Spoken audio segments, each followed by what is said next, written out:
I knew our days of stability were numbered the moment. Preston Vance swaggered into the main conference room. He walked like he already owned the entire building, which, technically speaking, his father did. Watching this 29-year-old kid wearing a designer turtleneck casually dismiss 14 years of my meticulous engineering as outdated garbage was infuriating. My son, Miles, sat just a few seats down from me, trying to make himself invisible. That was the exact moment I realized this situation was no longer just about my own career survival. My name is Nolan Reed. I am 54 years old, and I have been writing complex routing algorithms since before Preston even knew how to tie his expensive Italian loafers. I constructed the absolute backbone of Vertex Logistics. The system, known as the Nexus Routing Engine, processes every single freight order, every vendor payment, and every complex supply chain transaction we handle. However, in Preston's eyes, I was merely another aging employee consuming a massive portion of the engineering payroll. The Monday morning meeting started in a deceptively normal manner. Preston had summoned all the software engineers into one room to proudly announce his revolutionary, disruptive vision for the future of our enterprise. Miles caught my gaze from across the table and gave a barely perceptible roll of his eyes. Even at 23 years old, my son could easily recognize corporate nonsense when it was being shoved down his throat. He had been grinding away as a junior developer at the company for 9 months, and I could already see how the toxic internal politics were wearing down his enthusiasm. Preston clapped his hands together loudly, attempting to mimic the energy of a tech visionary. He announced that he had been auditing our entire architecture and concluded that it was an absolute disaster. He claimed we were stuck in the dark ages with a monolithic nightmare and declared that the entire engineering division would be pivoting to a cloud-native, microservice-oriented infrastructure by the third quarter of the year. Glancing around the room, I noticed the usual sycophants nodding in eager agreement. These were Preston's chosen loyalists, young, ambitious, and utterly disconnected from the gritty reality of what kept our logistics empire functioning on a daily basis. Preston clicked his presentation remote, revealing a slide covered in brightly colored circles and disjointed arrows. It looked like something a toddler might have drawn with crayons, but as my eyes traced the diagram, my blood ran cold. The presentation clearly indicated his intention to completely delete the central processing core of our logistics platform. This was the exact engine that had single-handedly saved Vertex Logistics from total bankruptcy during the massive shipping crisis 3 years ago. Preston confidently pointed a laser pointer at my architectural diagram, referring to it as a hostage situation. He claimed the company needed unprecedented velocity and scalability. I cleared my throat loudly. Every head in the room instantly snapped in my direction. I had deliberately stayed quiet in these strategy sessions for the past 6 months because Preston had made it abundantly clear that veteran engineers were not welcome in his inner circle. I stated calmly that the legacy core handled 85% of our vendor compliance tracking. I warned him that removing that central node would not be an upgrade.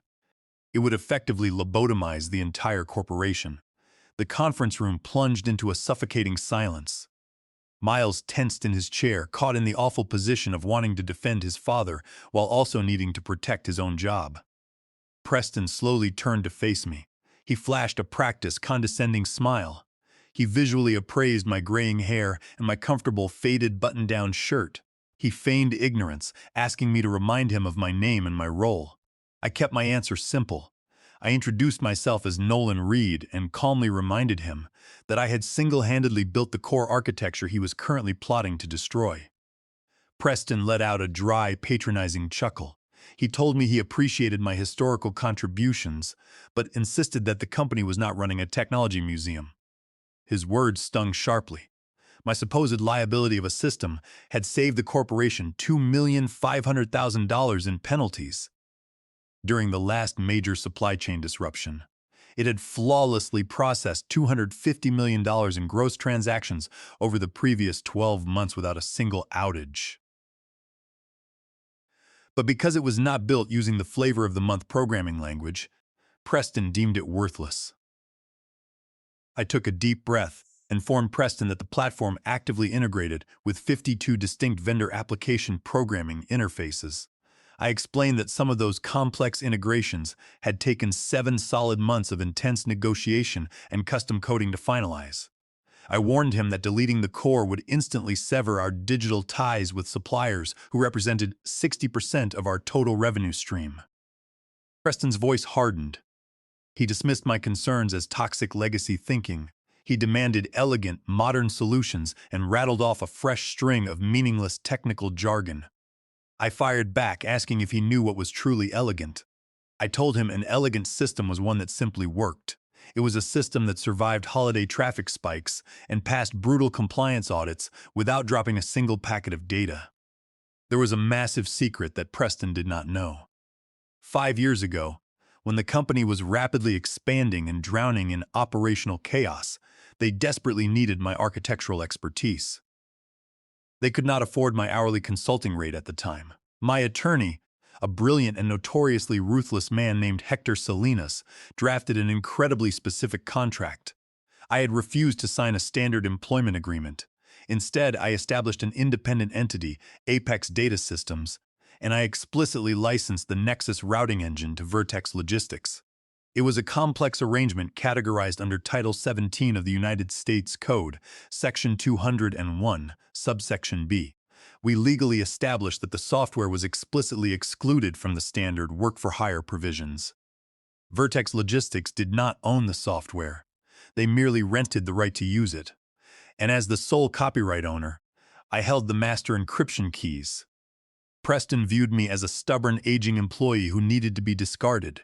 He had no idea he was aggressively trying to evict the landlord while his entire company still lived inside my house. I leaned back in my creaky chair, maintaining my composure. I told him that since he was the boss, we were on the same page regarding his desire for velocity. He sneered and declared that the restructuring would begin immediately. I simply packed up my notepad. I knew exactly what was coming, and I was fully prepared to let him detonate his own career. The systemic freeze-out commenced almost instantly. By Tuesday morning, my digital calendar had been completely scrubbed. The vital weekly architecture synchronization, the critical monthly capacity planning session, and even the casual Friday engineering retrospective had all mysteriously vanished from my schedule. I found myself sitting in my isolated cubicle, listening to the muffled, arrogant laughter echoing from the glass-walled conference room just 15 feet away. I sat there watching Preston hold court with his newly assembled inner circle of loyalists. Through the transparent glass, I could clearly see him aggressively pointing at the large whiteboard where my meticulously crafted system diagrams used to reside. He was actively erasing them, replacing complex flowcharts with trendy but hollow phrases like holistic integration.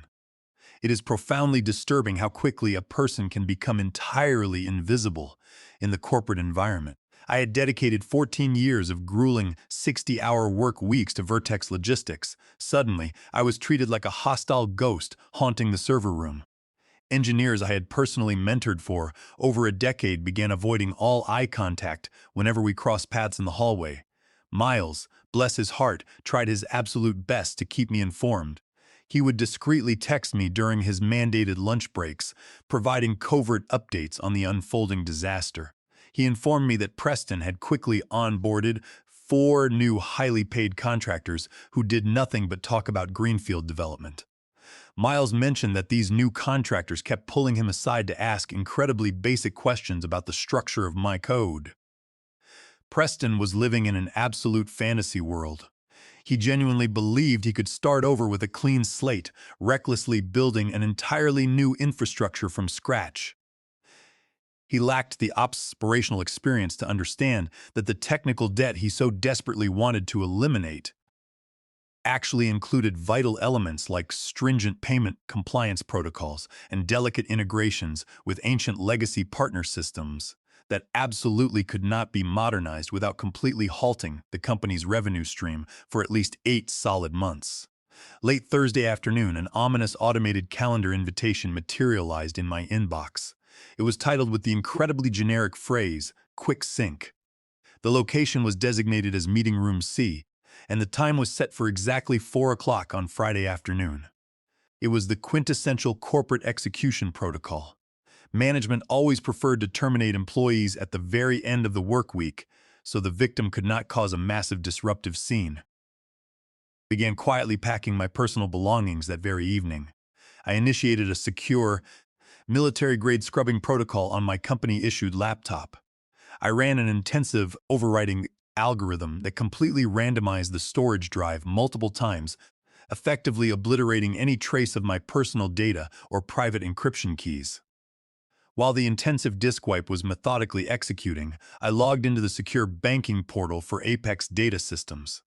The mandatory quarterly licensing payment from Vertex Logistics was officially due in exactly 48 hours. I refreshed the banking portal interface, but no pending transaction appeared. I waited a full hour and refreshed the screen again. The ledger remained completely empty.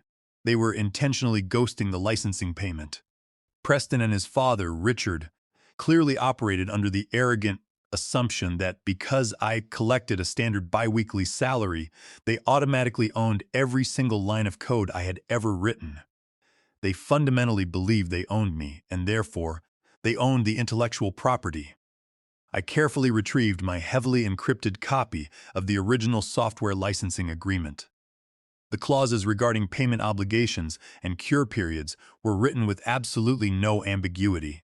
The contract clearly stated that a failure to remit the mandatory licensing fees within 24 hours of the scheduled due date constituted a severe material breach of the agreement. Furthermore, the contract explicitly lacked any grace period for unauthorized, unilateral modifications to the protected source code. Preston had already aggressively violated the unauthorized modification clause by ordering his incompetent contractors to forcefully patch his new architecture directly into my core engine without obtaining the proper credentials. I briefly considered walking straight into his glass-walled office to issue a stern verbal warning. I thought about telling him that he was about to illegally default on the exact software platform that kept his entire corporate logistics empire functioning. But then I vividly recalled the sheer arrogance in his voice when he publicly humiliated me in front of my own son. Therefore, I chose to remain silent. I let the proverbial clock continue ticking down to 0. Friday afternoon arrived with the heavy, inevitable dread of a scheduled execution. Meeting Room C was essentially a transparent glass box positioned directly next to the main elevators. Preston was already waiting inside, standing with his arms tightly crossed. The senior human resources representative, a tired-looking woman named Brenda, sat rigidly at the table. I sat down deliberately and placed a thick manila folder squarely in the center of the table. Preston eyed the folder with deep suspicion. He likely assumed I had prepared a desperate, pathetic presentation, begging to keep my position. Preston aggressively hijacked the meeting before Brenda could even read the standard termination script.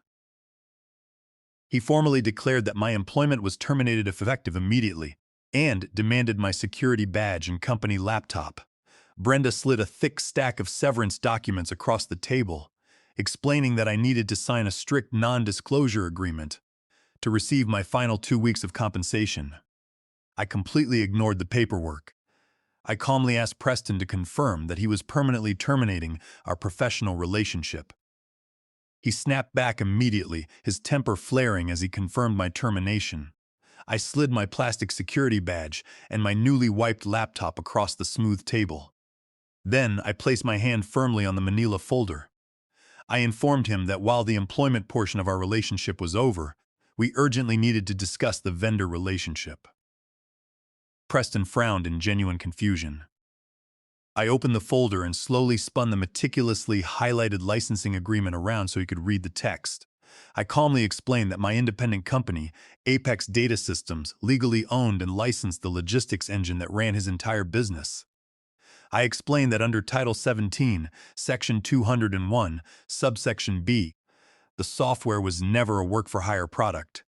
Vertex Logistics only held a revocable license to use it, contingent on timely payments. Preston scoffed loudly, attempting to dismiss the legal document as irrelevant historical paperwork.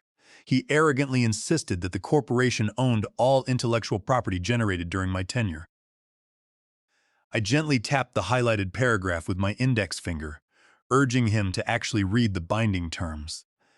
I watched his eyes scan the complex legal phrasing. I witnessed the precise moment his brain struggled to process the devastating reality of his situation, even as his massive ego violently refused to accept it.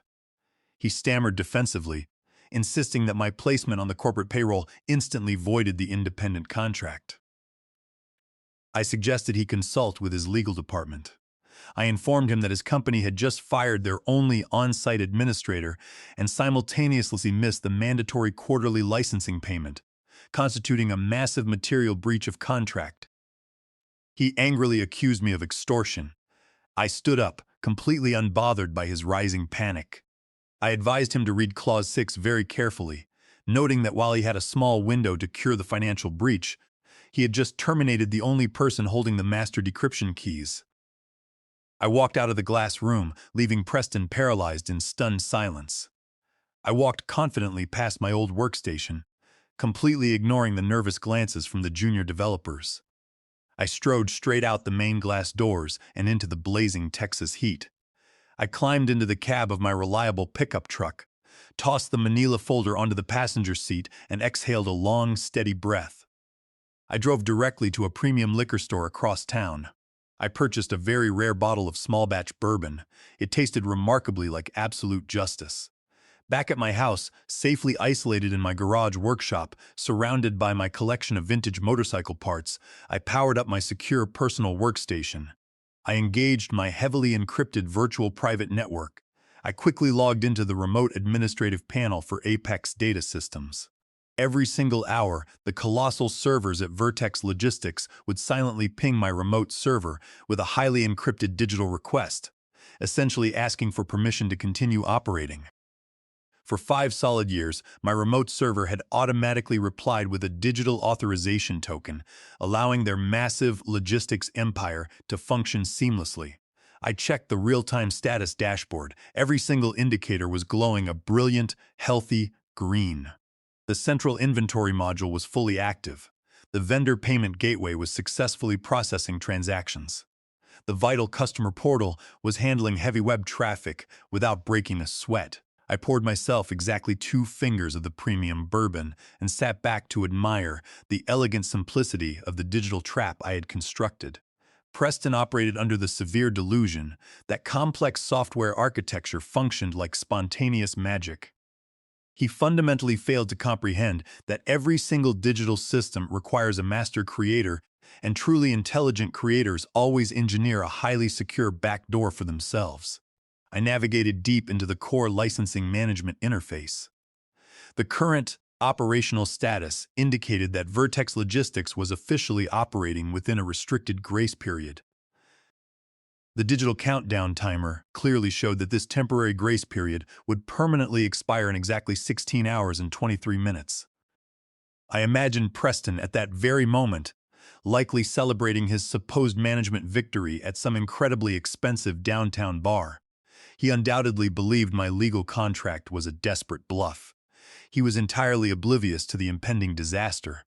I manually adjusted the remote server settings, changing the primary operational mode from temporary grace period to strict legal enforcement. I carefully queued a highly specific command script scheduled to execute automatically at exactly 8 o'clock on Monday morning. The script was designed to instantly revoke the master cryptographic license key and aggressively suspend all active database services pending manual payment verification. I genuinely wanted to afford them the entire weekend to realize their catastrophic error. I hoped that someone in their bloated legal department would actually read the contract they had willfully ignored for half a decade. However, I knew in my gut they would not bother. Preston was far too arrogant to seek legal counsel, and his father, Richard, was far too occupied to concern himself with administrative details. My mobile phone buzzed sharply on the workbench. It was a text message from Miles. He asked if I was okay, noting that he had heard the frantic rumors about the meeting. I typed a quick response, assuring him that I was perfectly fine. I strongly advised him to spend his weekend updating his professional resume and suggested that he might want to seriously consider calling in sick on Monday morning. I spent the remainder of the weekend engaging in relaxing activities I had not enjoyed in years. I slept past dawn without a jarring alarm. I ate a massive breakfast at a local diner. I spent several hours meticulously cleaning and tuning the carburetor on my classic motorcycle. Sunday evening arrived, and I found myself sitting quietly in my dimly lit workshop, watching the digital countdown timer slowly tick away on my monitor. The final grace period would officially expire in less than 12 hours. My phone had remained completely silent for the entire weekend, clearly indicating that Preston still had absolutely no idea what was about to happen. Monday morning arrived with a strange, heavy stillness. At exactly 7:55, I sat at my kitchen counter with a hot cup of coffee, staring at my laptop screen. The automated corporate procurement system was quietly preparing to execute hundreds of thousands of dollars in routine vendor payments. At exactly 8 o'clock, the digital execution script fired. I watched in absolute fascination as the glowing status indicators on my dashboard violently flickered from green to a stark, angry red. The inventory management module immediately registered as completely unlicensed. The massive payment gateway forcefully denied all access. The crucial vendor application programming interface suffered a total critical failure. The entire customer portal locked down due to an authentication error. The total system collapse was beautiful in its absolute, unforgiving efficiencies. My phone remained quiet for exactly 3 minutes. Then, the automated system alerts began flooding my inbox like a digital tsunami. The alerts screamed about a severity level 1 critical outage. The primary database was completely unresponsive. Every single server node was aggressively returning a specific error code that I had personally configured. It was error code 402, which universally translates to payment strictly required. By 8:15, my phone began ringing incessantly. I let it ring until it rolled to voicemail. I could vividly picture the escalating chaos inside the Vertex Logistics headquarters. Frantic warehouse workers were staring at dead barcode scanners, completely unable to authenticate millions of dollars in pending inventory. Massive transport trucks were rapidly backing up at loading docks across 3 different states. At exactly 8:30, Miles sent me an urgent panic text message. He reported that the entire infrastructure was completely offline and that every single digital dashboard merely displayed a stark message instructing the user to contact the system administrator. He claimed that Preston was literally in the server room aggressively kicking the physical hardware racks, and corporate security had to physically restrain him. The trap had sprung, and the arrogant executives were finally trapped inside it. At 9 o'clock, Vertex Logistics called my phone. Preston was screaming. He yelled that the entire routing engine was completely offline and demanded to know if I had left a malicious background process running. I casually watered my kitchen plant and reminded him I no longer worked for his company. Preston shouted, refusing my logic. The absolute chaos in his office was audible. He explained the administrative dashboard was displaying a stark error message claiming the software license was entirely invalid. I paused dramatically, then calmly mentioned the mandatory software license renewal. I politely asked if his accounting department had processed the required invoice. Preston exploded, shouting his company would absolutely not pay my extortion demands. I maintained my composure and lowered my voice. I firmly corrected him, stating that enforcing a legally binding contract is not extortion. I explained the Nexus routing engine functioned like any other commercial enterprise software, because he had willfully chosen not to pay the required licensing fee and had arrogantly terminated the only administrator capable of managing the complex encryption keys. The software reverted to its default state. The default state for unpaid software is completely powered down. The silence stretched on.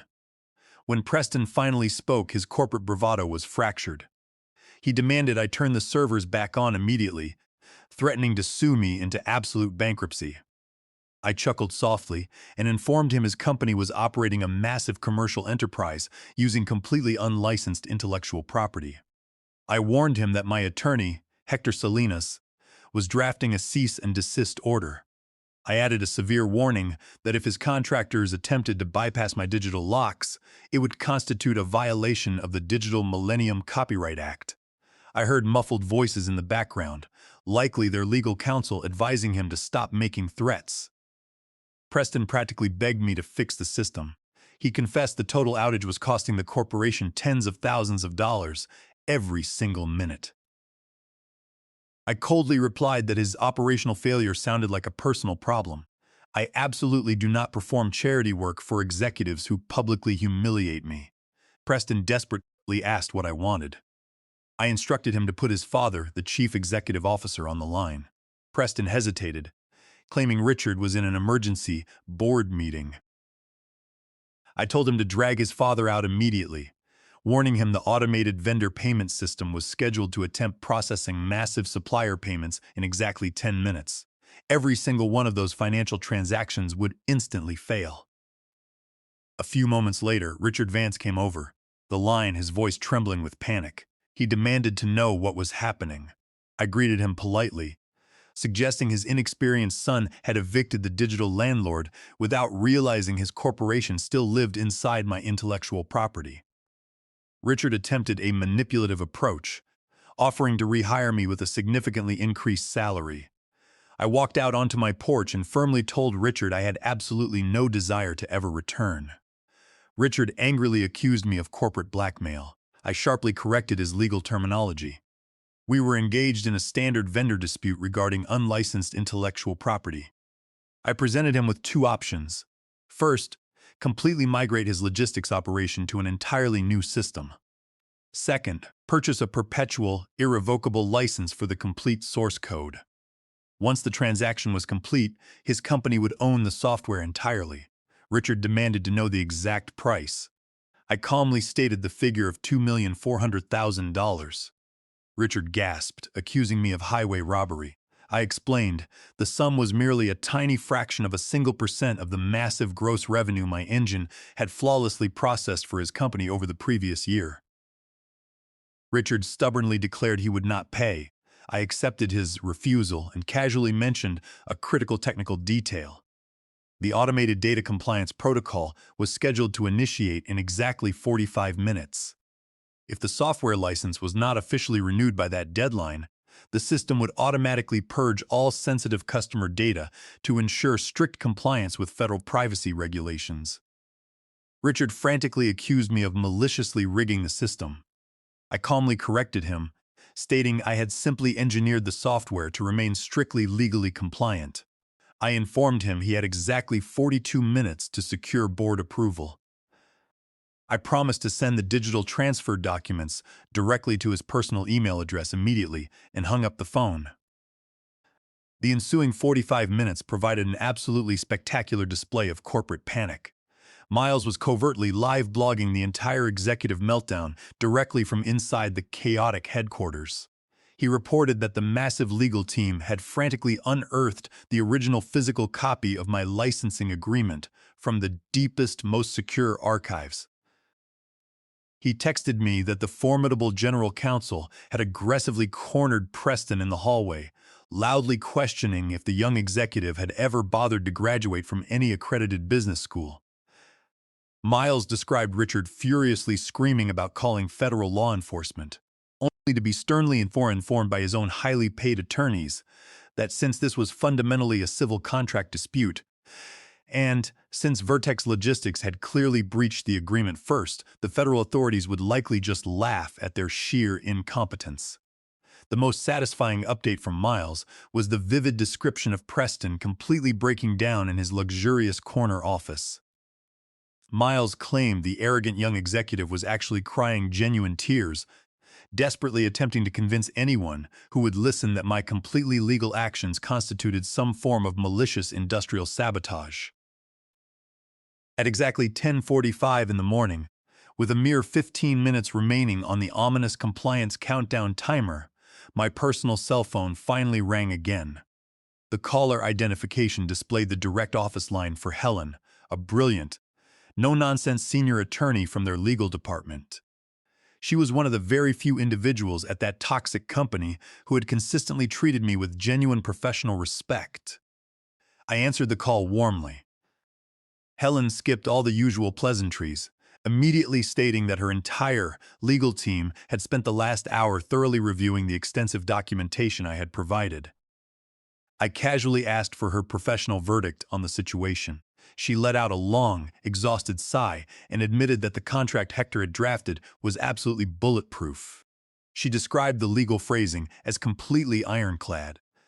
Helen then informed me that Richard had officially authorized the massive wire transfer.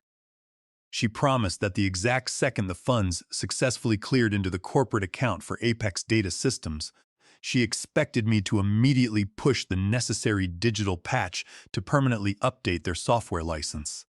I agreed to her terms, assuring her that the moment the transaction was confirmed, the terrifying red warning lights on their administrative dashboards would instantly revert to a comforting, functional green, and their massive logistics empire could resume business as usual. She sent the digital transfer confirmation immediately. I slowly opened my secure banking application and refreshed the primary account ledger.